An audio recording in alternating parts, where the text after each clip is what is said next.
একলা জীবন অ্যাকচুয়ালি তোমার নামটা কি বলো তো? এই একলা জীবন তো নাম হতে পারে না। মানে আসল অরিজিনাল নাম কি তোমার?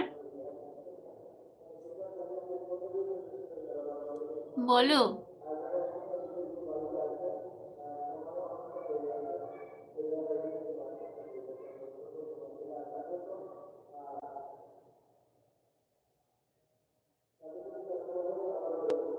আমার মা-বাবা ৩ বছর বয়সে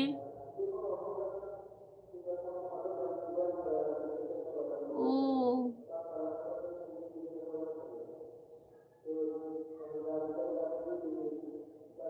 আমার নাম আজম খান। ও আচ্ছা। সো সরি গো, আমি বুঝতে পারিনি। কিছু মনে করো না। আমি জিজ্ঞাসা করে ফেলেছি। আ কিছু মনে করো না। ঠিক আছে।